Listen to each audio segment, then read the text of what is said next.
नमस्कार। एक बार फिर से दलितों और पिछड़ों को बांटने की राजनीति शुरू कर दी गई है। कई हजारों वर्ष से बांटो और राज करो की राजनीति चलती हुई आ रही है। आरएसएस का शुरू से ही आरक्षण को खत्म करने का एजेंडा रहा है। वामपंथी, सेकुलर, दक्षिणपंथी और लिबरल एससी एसटी समाज में फूट डालो और राज करो के एजेंडे पर चल रहे थे। आरक्षण में वर्गीकरण की मांग क्या एससी एसटी के समाज से भीतर से आई है? एससी एसटी के समाज ने अपने वर्गीकरण की मांग तो उठाई नहीं है, तो फिर वर्गीकरण की मांग को आदर्श शक्ति स्वर्ण लॉबी ने एससी वर्ग की जात को पीड़िता बनाकर केस बनाया। लोकसभा चुनाव प्रचार के दौरान प्रधानमंत्री नरेंद्र मोदी ने तेलंगाना और आंध्र प्रदेश में एससी एसटी आरक्षण में वर्गीकरण का वादा किया था। सुप्रीम कोर्ट ने अब एससी एसटी आरक्षण में वर्गीकरण का फैसला भी सुना दिया है। एससी एसटी अमीर हो या गरीब हो, सवर्णों की नजर में अछूत और निम्न जात का है। 1978 में तत्कालीन उप प्रधानमंत्री बाबू जगजीवन राम को बनारस में जात का नाम लेकर अपमानित किया गया था। कर्पूरी ठाकुर और बीपी मंडल को जातीय सूचक गाली देकर अपमानित किया गया था। 80 के दशक में बिहार में रैली निकालकर कर्पूरी ठाकुर जी को गालियां दी गई थी। मान्यवर काशीराम को अपमानित किया गया था।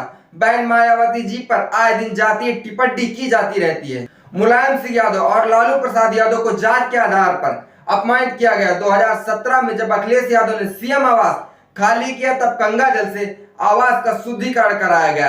अखिलेश यादव हाल ही में लोकसभा चुनाव के दौरान जब कन्नौज में एक मंदिर के अंदर चले गए, तो उस मंदिर का भी शुद्धिकरण कराया गया।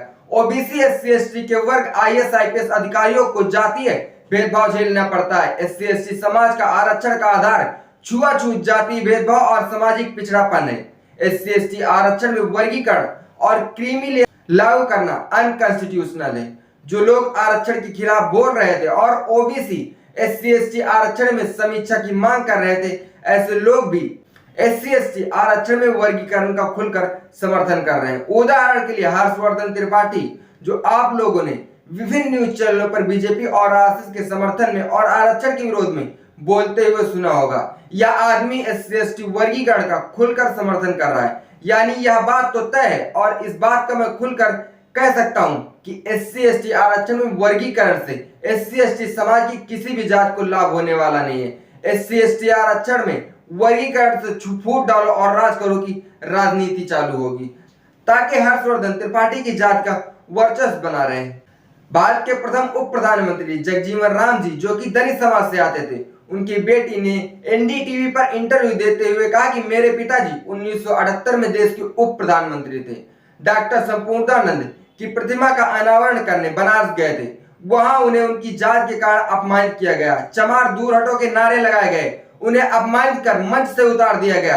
डॉक्टर संपूर्णानंद की प्रतिमा को गंगा जल और दूध से धोया गया। यह दर्दनाक घटना खुद मीरा कुमार एनडीटीवी पर बता चुकी हैं, जो बाबू जगजीवन राम की बेटी हैं और अभूतपूर्व लोकसभा स्पीकर भी रह चुकी हैं। तो अगर एक उप प्रधानमंत्री के साथ छुआछूत का भेदभाव किया जा सकता है, तो गरीब की क्या ही हालत होगी। मीरा कुमार को भी उनकी जात के कारण कभी यूपीए 1 और यूपीए 2 में बड़ा मंत्रालय नहीं दिया गया। विदेश वित्त, रक्षा, एचआरडी आज जैसे बड़े मंत्री पद सवर्णों को दिया जाता है। एससी एसटी आरक्षण का आधार छुआछूत है, तो अलग रूप से आज भी जारी है। आरक्षण में वर्गीकरण, क्रीमी लेयर का विरोध होना जरूरी है। सुप्रीम कोर्ट द्वारा एससी एसटी आरक्षण में वर्गीकरण और क्रीमी लेयर लागू करने के फैसले के खिलाफ अभी तक जिन नेताओं ने आवाज उठाई है, उनमें से बहन मायावती, तेजस्वी यादव, चिराग पासवान, प्रकाश अंबेडकर, चंद्रशेखर आजाद, उदित नाथ, राजेंद्र पाल गौतम है।